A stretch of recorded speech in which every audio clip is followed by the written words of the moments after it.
I am curious, just starting out, did you always imagine growing up that you'd be in some kind of creative career, or is it something that you fell into? No, I grew up in Alaska in the middle of nowhere, generally speaking.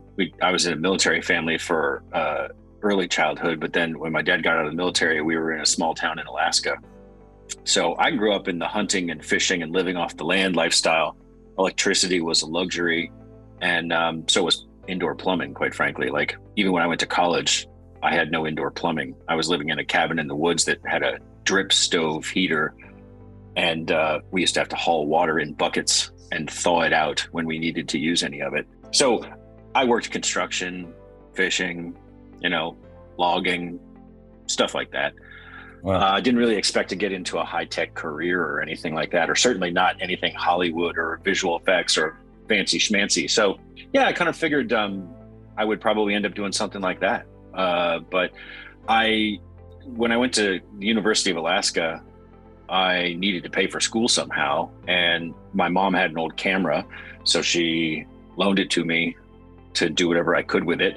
So I started looking for a job I could get as a photographer, and so I shot weddings and class portraits, and then I started getting into I got a job at a newspaper, so I worked in photojournalism, and then I started working in page layout and editorial. And this is right around the transition of, we were making the newspaper in old traditional physical ways. I would go shoot film, I would process film, I would print prints, and then I would rush them into the layout so that people could, tape them all onto things and then reproduce them for sending off to the printing press at 2 o'clock in the morning. And then we just right around that time, at the tail end of when I was a photographer, we started making the transition to digital. The Associated Press sent us a camera that was 640 by 480. And it was this giant suitcase. And it was like, test this out under Arctic conditions. And it was like, okay. So we'd carry this big thing around, shoot a picture and be like, damn, that looks cool, but it's only 640 by 480. So then I was sort of part of the digital transition there, started using Photoshop very early. And I thought that was cool. So then I got into video, news camera, started working for local news stations and going out and shooting video. It's still analog, not digital video, but analog video, 3/4 deck, where I had to carry a suitcase on my shoulder that had a big ass deck in it. And then I, shoot 3/4, got into Beta SP, shot TV commercials, got into linear A/B roll editing and all that kind of stuff. So that's kind of how I started getting into the film business, was through the traditional analog route. But I was still in Alaska, so I was like, nobody, nowhere. I was making TV commercials for $300 each. So I'd do a 30-second commercial. I would do the graphics. I would shoot the camera. I would do the editing. I would do the voiceover. I would write the script. I'd put the Photoshop logo on the end. And for $300, that TV commercial would air that night on Fox or CBS in Alaska. Winter of 2000, I was like, it's too cold. My car broke down. I had a car that there was no service or repair for in the States. So I had to repair my own vehicles all the time. And I knew the part that went out. And I was like, I'm going to have to order this from, Southeastern US. It's going to take 3 weeks to get here. I was super pissed. So I was like, that's it. Threw all my shit in the trunk of the car. And I was like, it's like 52 degrees below zero.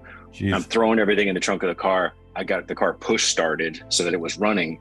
And then I drove straight to San Francisco without turning the car off. It's kind of awesome though. And I'm kind of curious though, for you to literally hop in your car and drive to Northern California, what's that transition like? It starts out really cold and then it gets progressively hotter and more crowded. That's so right. I left and it was dark because it was in the winter. So it was like dark all the time, sun never comes up, and it was cold as hell. And then I just drove in the course of 2 or 3 days where I never turned the car off. I just kept it running and kept going. By the time I got to San Francisco, it was like sunny and dry, and there was tons of people everywhere.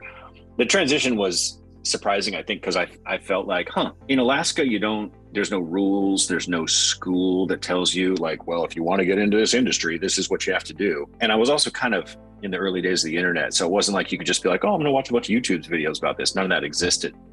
So I didn't really know any better is really what it comes down to. So my entire career was based on, I didn't know any better.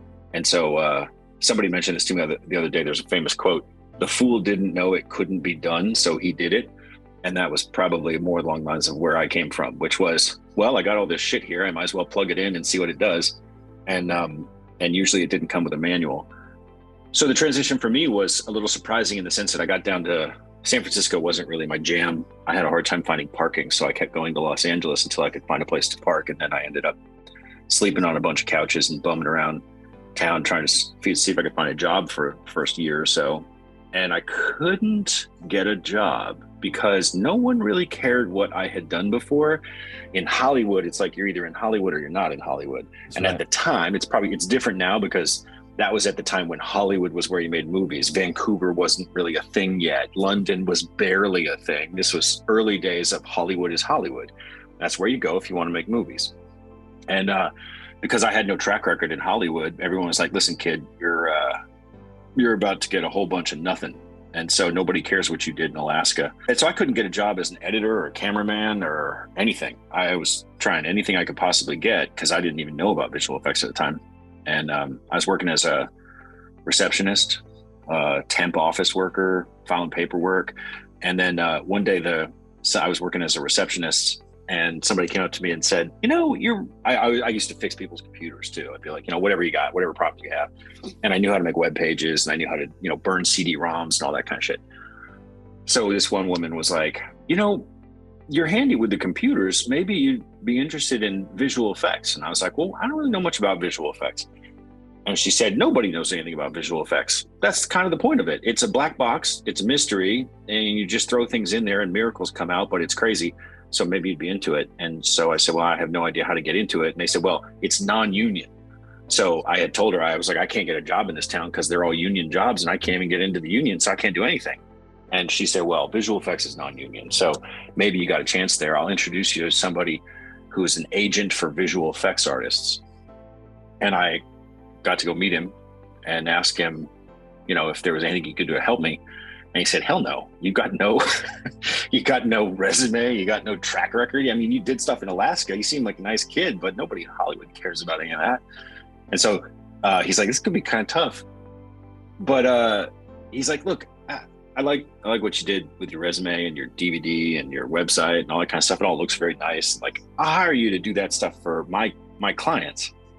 So I ended up as a front office worker for visual effects artists and visual effects supervisors, formatting their resumes and helping compress their demo reels and do all that kind of stuff. And the deal was eventually, if an opportunity arose that he didn't have a client for, then he'd send me out. So eventually one day I got a job in Roto Paint. And it was an entry-level position. He had nobody to do it. And it was, Roto Paint. It's just brute force manual labor. And so I started in Roto Paint. What year was That's this? how I got into visual effects. About 2001. I started on Hong Kong Kung Fu movies. And the first major mainstream Western movie that I got to work on was Spider-Man. The very first Spider-Man. Yeah, did wire and paint removal.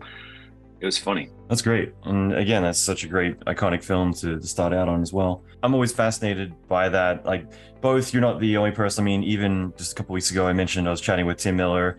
I was asking him about him starting Blur. And I think the reoccurring theme is always that if I knew how much work it was to do it, I probably wouldn't have done it. But the naivete of going in and then sink or swim, I think is always like the reoccurring theme.